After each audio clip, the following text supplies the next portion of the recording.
Assalamualaikum teman cerita saat ini. Semoga dimudahkan, dilancarkan, dan ditambah rezekinya. Hari ini saya akan menceritakan kisah pesugihan sate usus Ibu Karmini khas Madura. Apa yang sudah dilakukan? Namun sebelumnya saya sarankan untuk menuliskan shalawat untuk Nabi Muhammad agar kelak shalawat ini dapat menjadi saksi untuk mendapat syafaat di akhirat. Like dan subscribe di channel ini sangat membantu menyebarkan dakwah Islam dan semoga menjadi amal jariah. Di sebuah desa kecil di Madura, berdiri sebuah warung sate usus yang terkenal dengan cita rasanya yang khas. Warung itu milik seorang wanita paruh baya bernama Ibu Karmini. Setiap hari, warungnya selalu dipenuhi pelanggan, bahkan sebelum matahari terbit. Aroma sate usus yang dibakar di atas arang membumbung ke udara, mengundang siapa saja yang melintas untuk mampir. Sate itu terasa lembut, gurih, dan memiliki rasa yang sulit dijelaskan. Banyak pelanggan mengaku ketagihan setelah mencobanya sekali. Namun, yang menjadi tanda tanya bagi warga desa adalah betapa cepatnya warung itu berkembang. Awalnya hanya sebuah gerobak kecil, kini berubah menjadi warung besar dengan bangunan permanen. Bahkan, Ibu Karmini bisa membangun rumah megah dalam waktu singkat. Beberapa orang mulai berbisik-bisik. Ada yang berkata bahwa usahanya maju karena kerja keras, tapi ada juga yang menduga-duga bahwa ada sesuatu yang tidak wajar. Malam itu, seorang pemuda bernama Faisal duduk di sudut warung sambil menikmati sate ususnya. Saat itu, ia melihat sesuatu yang janggal. Di belakang warung, ia melihat Ibu Karmini berbicara sendiri, seolah-olah sedang bercakap dengan seseorang yang tak kasat mata. Faisal mengernyit. Ia ingin memastikan apa yang sebenarnya terjadi. Namun, ketika ia mencoba mendekat, tiba-tiba angin berhembus kencang dan lampu warung berkedip-kedip. Jantung Faisal berdegup kencang. Ia merasa ada sesuatu yang tidak beres. Namun, sebelum ia bisa mencari tahu lebih jauh, seorang pelanggan lain menepuk pundaknya, mengajaknya bicara tentang hal lain. Malam itu, pikiran Faisal dipenuhi rasa penasaran. Apa yang sebenarnya terjadi di warung sate usus Ibu Karmini? Malam semakin larut, tetapi warung sate usus Ibu Karmini masih saja ramai. Faisal yang masih diliputi rasa penasaran memutuskan untuk tetap duduk di sana, mengamati setiap gerak-gerik Ibu Karmini. Sesekali, wanita itu tersenyum ramah pada pelanggan, tapi Faisal tak bisa menghapus bayangan aneh yang ia lihat tadi.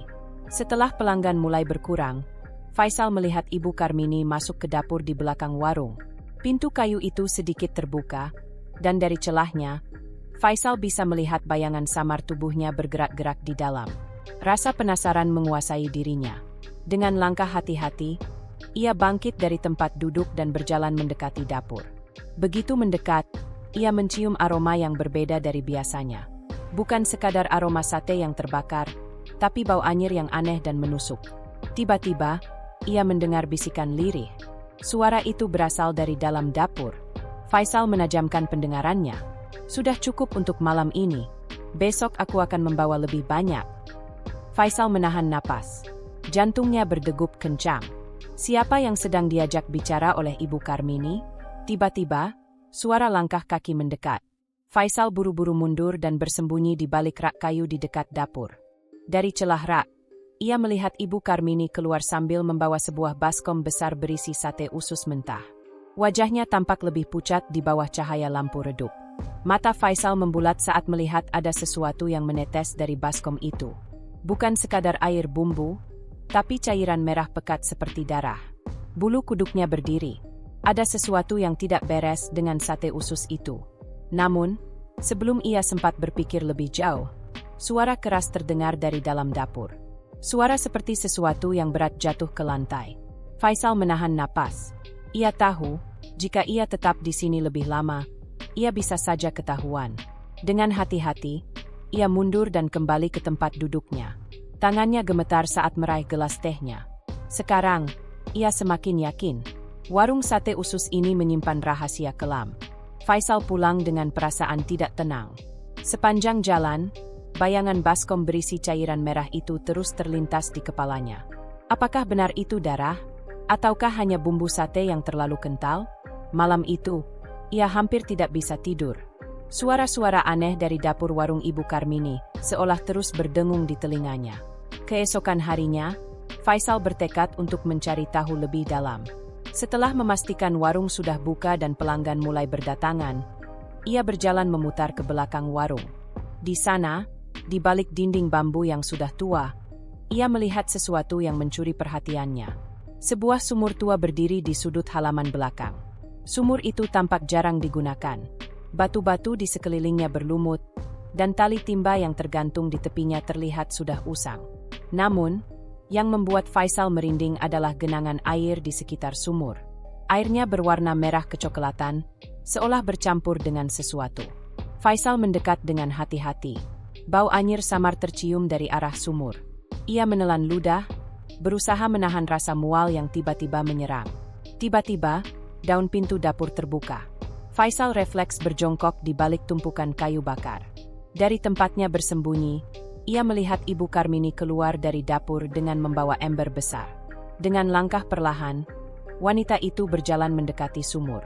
Ia berhenti di tepi sumur, menoleh ke kanan dan kiri seolah memastikan tak ada orang yang melihat. Lalu, dengan gerakan cepat, ia menuangkan isi ember itu ke dalam sumur. Faisal menahan napas. Ia bisa melihat dengan jelas cairan merah yang mengalir dari ember itu. Detik itu juga, jantungnya berdegup lebih kencang. Ia ingin pergi dari tempat itu, tapi kakinya terasa kaku.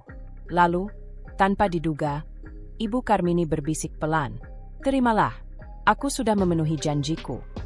Faisal terpaku. Kepalanya dipenuhi pertanyaan. Siapa yang dia ajak bicara? Dan yang lebih penting lagi, apa sebenarnya yang telah ia buang ke dalam sumur itu? Faisal tetap berjongkok di balik tumpukan kayu bakar. Keringat dingin mengalir di pelipisnya saat ia menyaksikan Ibu Karmini menatap sumur dengan tatapan kosong. Tiba-tiba, angin berhembus kencang. Daun-daun kering berterbangan, dan suasana di sekitar sumur terasa semakin mencekam. Faisal berusaha tetap diam, tapi matanya tidak bisa lepas dari sosok Ibu Karmini yang masih berdiri di sana. Lalu, sesuatu yang tak terduga terjadi. Dari dalam sumur, terdengar suara gemuruh pelan, seperti sesuatu yang bergerak di dalam air. Faisal menajamkan telinganya. Sekilas, ia seperti mendengar bisikan, suara parau yang dalam, menggumam sesuatu yang tak bisa ia mengerti. Namun, Ibu Karmini tampaknya memahami bisikan itu. Ia mengangguk pelan, lalu berbisik, "Besok malam, aku akan membawa lebih banyak." Jantung Faisal hampir berhenti berdetak. Siapa yang berbicara dari dalam sumur itu? Faisal mencoba menelan ludah, tapi tenggorokannya terasa kering. Ia ingin berlari sejauh mungkin dari tempat ini, tapi rasa penasaran menahannya di sana. Ibu Karmini menutup embernya, lalu berjalan kembali ke dapur. Faisal menunggu beberapa saat sebelum akhirnya berdiri perlahan, memastikan tak ada yang melihatnya. Ia melangkah mendekati sumur dengan hati-hati. Bau anyir masih tercium, bercampur dengan udara malam yang semakin dingin. Dengan tangan gemetar, ia meraih sebuah batu kecil dan menjatuhkannya ke dalam sumur. Plung! Air di dalam sumur beriak pelan. Namun, yang membuat Faisal merinding adalah sesuatu yang terjadi setelahnya. Dari dalam sumur, terdengar suara geraman pelan, seolah ada sesuatu yang hidup di dalam sana. Faisal mundur dengan napas terengah-engah. Ia tahu bahwa warung sate usus ini tidak hanya menyimpan rahasia, tapi juga sesuatu yang jauh lebih mengerikan. Sejak malam itu, Faisal tidak bisa tenang. Pikirannya terus dihantui suara dari dalam sumur. Apa yang sebenarnya disembunyikan oleh Ibu Karmini? Siang harinya, ia memutuskan untuk kembali ke warung. Ia ingin mengamati lebih dekat bagaimana sate usus itu disiapkan. Sesampainya di sana, warung sudah dipenuhi pelanggan seperti biasa. Dengan santai, Faisal memesan 1 porsi sate usus. Sambil menunggu, ia mengamati Ibu Karmini yang sibuk di depan panggangan. Tangannya dengan cekatan menusukkan potongan usus ke tusukan bambu, lalu mengipasi arang dengan gerakan yang sudah terlatih. Namun, ada sesuatu yang aneh. Usus yang digunakan tidak terlihat seperti usus ayam pada umumnya. Bentuknya lebih besar, lebih tebal, dan warnanya lebih pucat. Faisal mengernyit. Ia sering makan sate usus, tapi yang satu ini terasa berbeda. Saat pesanannya datang, Faisal menggigit sepotong dengan ragu. Rasanya tetap gurih, tetap lezat. Namun, ada sesuatu yang membuat perutnya mual. Ia merasa seperti mengunyah sesuatu yang bukan seharusnya. Pelan-pelan, ia menyisihkan sate itu dari piring dan mengamati lebih dekat. Teksturnya aneh. Ada serat-serat halus di bagian dalamnya, sesuatu yang tidak pernah ia lihat pada usus ayam atau sapi. Jantung Faisal berdetak lebih cepat. Ia menoleh ke arah dapur, di mana Ibu Karmini sedang membawa baskom besar berisi usus mentah ke dalam. Tanpa berpikir panjang, Faisal berdiri dan berjalan mendekati dapur dengan langkah ringan. Dari celah pintu, ia melihat sesuatu yang membuat tubuhnya langsung membeku. Di atas meja kayu, tergeletak beberapa potong usus mentah yang belum dipotong-potong. Bentuknya panjang dan berwarna pucat. Dan di ujung salah satu usus itu, terlihat potongan kecil kuku manusia. Darah di tubuh Faisal seakan berhenti mengalir. Lututnya melemas. Ia baru saja menemukan jawaban dari rasa sate usus yang tidak wajar itu. Faisal buru-buru menjauh dari dapur dengan napas tersengal. Tangannya gemetar, keringat dingin membasahi punggungnya. Apa yang baru saja ia lihat benar-benar di luar nalar. Ia tak lagi ragu. Sate usus yang dijual Ibu Karmini bukanlah usus biasa. Namun, pertanyaannya sekarang, dari mana asalnya? Malam itu, Faisal memutuskan untuk kembali ke warung setelah tutup. Ia tahu ini berbahaya, tapi ia harus mencari tahu kebenaran sebelum semuanya terlambat. Sekitar tengah malam, ia menyelinap ke belakang warung. Suasana sunyi, hanya suara jangkrik yang terdengar dari kejauhan. Pintu dapur sedikit terbuka, dan cahaya redup dari dalamnya menyinari tanah di luar. Faisal menahan napas, lalu melangkah masuk dengan hati-hati. Dapur itu tampak biasa saja pada pandangan pertama. Ada meja kayu besar, pisau-pisau tajam, dan ember berisi air. Namun, yang membuat Faisal merinding adalah baskom besar di sudut ruangan, ditutupi kain lusuh yang sudah penuh noda merah. Dengan tangan gemetar, ia meraih kain itu dan menariknya pelan-pelan. Begitu kain terbuka, Faisal langsung menutup mulutnya agar tidak berteriak. Di dalam baskom itu, ada tumpukan usus yang belum dipotong. Namun, di antara usus-usus itu, ada sesuatu yang lebih mengerikan. Jari manusia. Faisal terduduk, tubuhnya gemetar hebat. Ia ingin lari, ingin berteriak, tapi tubuhnya terasa lumpuh. Tiba-tiba, suara langkah terdengar dari luar dapur. Faisal buru-buru bersembunyi di balik rak kayu, menahan napas sekuat tenaga. Pintu dapur terbuka lebih lebar. Sosok Ibu Karmini masuk ke dalam, membawa sesuatu dalam karung goni. Faisal mengintip dari celah rak. Jantungnya seakan berhenti saat melihat Ibu Karmini menuangkan isi karung itu ke atas meja. Bunyi berdebum terdengar jelas. Dan yang jatuh dari dalam karung adalah potongan tubuh manusia yang masih berlumuran darah. Faisal menutup mulutnya, menahan rasa mual yang menyiksa. Sekarang, ia benar-benar paham. Pesugihan ini jauh lebih keji dari yang ia bayangkan. Faisal hampir tidak bisa bernapas. Pemandangan di depannya terlalu mengerikan untuk dicerna akal sehat. Di atas meja, potongan tubuh manusia tergeletak begitu saja. Darahnya masih segar, mengalir dan meresap ke permukaan kayu yang sudah penuh noda. Namun, Ibu Karmini tampak tenang. Wajahnya datar, seolah ini adalah rutinitas biasa baginya. Dengan cekatan, ia mulai memisahkan bagian-bagian tubuh itu. Tangannya yang keriput menggenggam pisau tajam, memotong dengan presisi yang mengerikan. Ia mengeluarkan organ-organ dalam, menyisihkan yang tidak ia perlukan. Faisal menahan rasa mual yang semakin menjadi. Tiba-tiba, Ibu Karmini berhenti. Ia menatap sesuatu di dalam tubuh yang ia bedah. Ah, masih segar. Gumamnya pelan.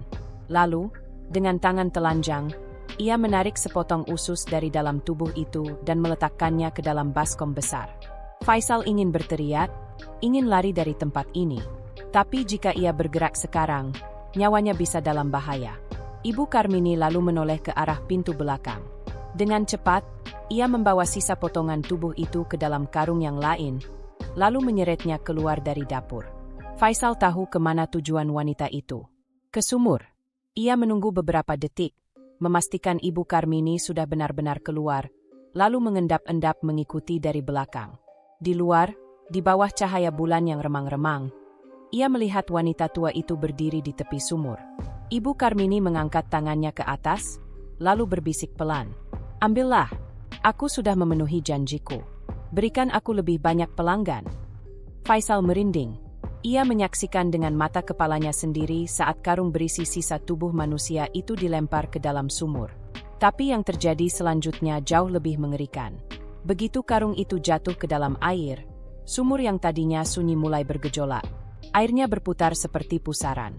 Lalu, terdengar suara. Bukan suara air, bukan pula suara hewan. Suara itu datang dari dasar sumur, seperti geraman sesuatu yang bukan berasal dari dunia ini. Faisal menahan napas. Kini ia tahu pasti, Ibu Karmini telah membuat perjanjian dengan iblis. Faisal tetap bersembunyi di balik tumpukan kayu bakar, menahan napas saat melihat air sumur yang berputar semakin cepat. Dari dalam sumur, suara geraman itu berubah menjadi bisikan panjang. Bisikan yang tak sepenuhnya bisa ia pahami, namun terdengar seperti bahasa kuno yang penuh kutukan. Ibu Karmini menundukkan kepala, seolah menerima perintah dari sesuatu yang bersemayam di dalam sumur.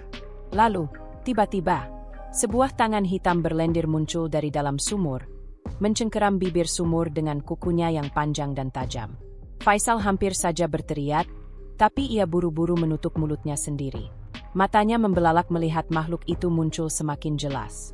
Makhluk itu tidak sepenuhnya keluar dari sumur, hanya separuh tubuhnya yang terlihat. Sosoknya menyerupai manusia, tapi kulitnya hitam legam dengan urat-urat mencuat di seluruh tubuh. Matanya kosong, hanya 2 lubang gelap yang menganga. Dengan suara parau, makhluk itu berbisik. Lebih banyak lagi. Ibu Karmini mengangguk. Aku akan memberimu lebih banyak, asalkan warungku tetap ramai. Makhluk itu tersenyum, memperlihatkan gigi-giginya yang tajam dan runcing. Lalu, dengan cepat, ia menghilang kembali ke dalam sumur, menyisakan air yang kini berwarna lebih gelap, seolah dipenuhi darah dan kegelapan. Ibu Karmini menarik napas panjang, lalu berbalik hendak kembali ke warung. Saat itu, Faisal tahu ia harus segera pergi. Tapi tepat saat ia mundur selangkah, krek! Kakinya menginjak ranting kering. Ibu Karmini menoleh cepat. Mata mereka bertemu. Jantung Faisal seketika berhenti berdetak. Ibu Karmini menatapnya tajam. Matanya yang keriput kini tampak lebih gelap, seolah ada sesuatu yang bersembunyi di dalamnya. Jadi, kau sudah melihat semuanya? Suaranya rendah, penuh ancaman. Faisal tahu, sekarang hanya ada satu pilihan.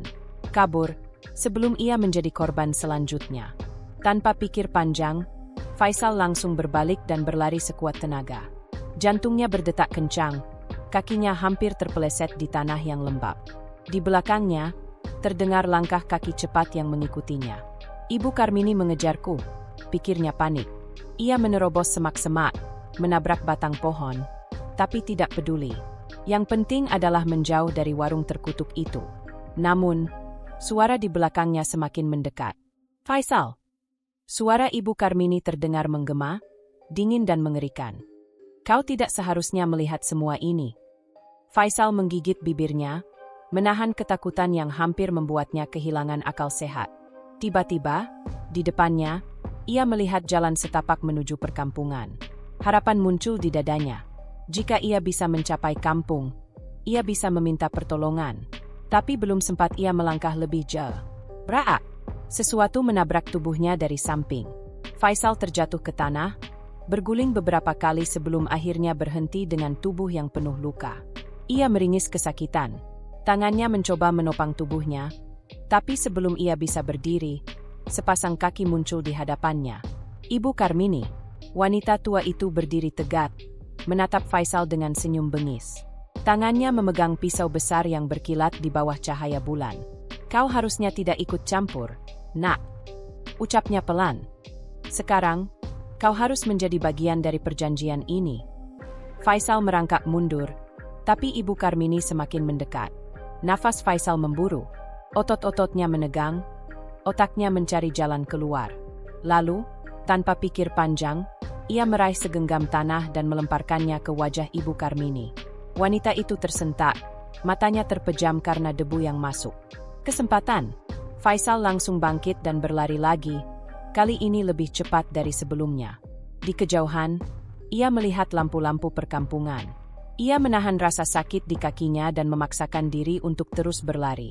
Namun, Sebelum ia bisa mencapai jalan utama, terdengar suara dari belakang. Sebuah jeritan panjang, melengking dan tidak seperti suara manusia. Faisal menoleh sejenak. Di bawah sinar bulan, ia melihat sesuatu yang membuatnya hampir kehilangan akal. Tubuh Ibu Karmini bergetar hebat, kepalanya mendongak ke langit, dan dari mulutnya keluar kabut hitam pekat. Ia menjerit semakin kencang, lalu tubuhnya mulai berubah. Faisal tahu, ia tidak bisa berhenti di sini. Ia harus mencari bantuan, sebelum semuanya terlambat. Faisal terus berlari, napasnya tersengal, kakinya hampir menyerah. Namun, ia tidak boleh berhenti. Dari belakangnya, terdengar suara jeritan Ibu Karmini yang berubah semakin tidak manusiawi. Suara itu bercampur dengan dengungan aneh, seperti ratusan bisikan yang berdesakan dalam kegelapan. Faisal menoleh sekali lagi. Ia terkejut bukan main. Tubuh Ibu Karmini sudah tidak seperti manusia.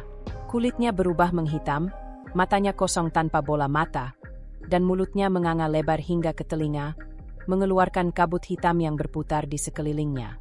Dari tubuhnya, muncul bayangan-bayangan hitam berbentuk tangan, bergerak liar seperti hendak meraih sesuatu.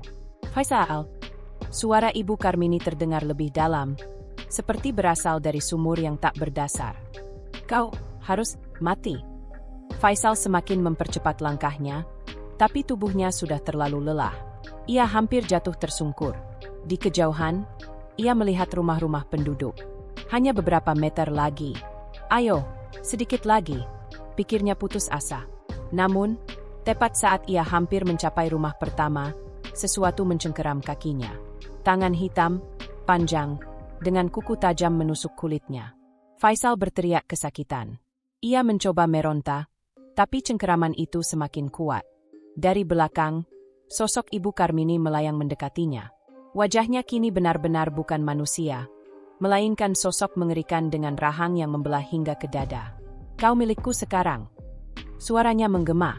Faisal menendang sekuat tenaga, meraih batu di sampingnya dan memukulkannya ke tangan hitam itu. Cengkeraman itu melemah sedikit, memberi kesempatan bagi Faisal untuk menarik kakinya dan kembali berlari. Tepat saat ia hampir mencapai perkampungan, prak! Sesuatu menghantam tubuhnya dari belakang, membuatnya jatuh berguling-guling di tanah. Faisal merintih kesakitan. Kepalanya pening, pandangannya buram. Ia melihat sosok Ibu Karmini berjalan mendekatinya. Tangan hitamnya menggapai-gapai, siap merenggut nyawanya. Faisal tidak bisa lagi bergerak. Namun, tiba-tiba, Allahu Akbar! Suara itu menggema di udara. Penduduk kampung keluar dari rumah mereka, beberapa membawa obor, dan seorang lelaki tua membawa tasbih di tangannya. Ibu Karmini menjerit.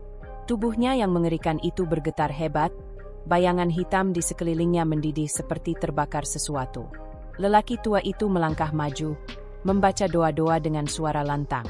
Ibu Karmini mundur, meronta, mencoba melawan. Tapi semakin doa itu dikumandangkan, tubuhnya semakin melemah. Aaar! Dengan jeritan terakhir yang menggema di seluruh kampung, tubuhnya meledak menjadi kabut hitam yang langsung tersedot ke arah sumur. Lalu semuanya sunyi. Faisal terbaring lemas di tanah. Penduduk kampung segera mengangkatnya, sementara lelaki tua tadi memimpin doa. Malam itu, sumur terkutuk itu ditutup dengan tanah dan batu. Warung sate usus Ibu Karmini tidak pernah dibuka lagi. Dan nama Ibu Karmini lenyap dari ingatan penduduk, seperti tak pernah ada. Namun, bagi Faisal, kenangan itu takkan pernah hilang. Ia tahu, di luar sana, masih banyak perjanjian gelap yang belum terungkap. Dan mungkin, ada yang masih mencari korban berikutnya.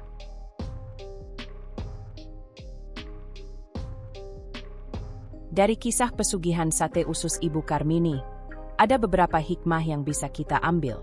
Harta yang berasal dari jalan sesat tidak akan membawa keberkahan. Ibu Karmini memilih jalan pesugihan untuk memperkaya dirinya, namun pada akhirnya, justru membawa kehancuran. Kekayaan yang diperoleh dengan cara haram tidak akan bertahan lama dan pasti berujung pada kebinasaan. Perjanjian dengan iblis selalu berakhir dengan penderitaan. Setan selalu menawarkan jalan pintas untuk mendapatkan kekayaan, kekuasaan, atau keberuntungan, tetapi selalu ada harga yang harus dibayar, dan itu lebih mengerikan daripada yang dibayangkan. Kebenaran pasti akan terungkap. Seperti Faisal yang berhasil menemukan rahasia kelam di balik warung sate, kejahatan tidak akan selamanya tersembunyi. Cepat atau lambat, kebenaran akan datang dan membongkar kebusukan yang ditutupi. Kekuatan doa dan keimanan mampu mengalahkan kejahatan. Pada akhirnya, bukan kekuatan fisik yang menghancurkan Ibu Karmini, melainkan doa-doa dan keimanan para penduduk yang bertawakal kepada Allah. Hal ini menunjukkan bahwa kebatilan tidak akan mampu mengalahkan cahaya kebenaran. Jangan mudah tergiur dengan keberhasilan orang lain. Warung sate usus Ibu Karmini selalu ramai pelanggan, membuat banyak orang iri dan bertanya-tanya apa rahasianya. Namun, di balik itu ada perbuatan keji yang mengerikan. Kita harus selalu bersyukur dengan rezeki yang halal, sekecil apapun itu, daripada mencari jalan pintas yang berujung petaka. Semoga kisah ini menjadi pengingat agar kita selalu mencari rezeki yang halal dan menjauhi segala bentuk kesirikan serta tipu daya setan.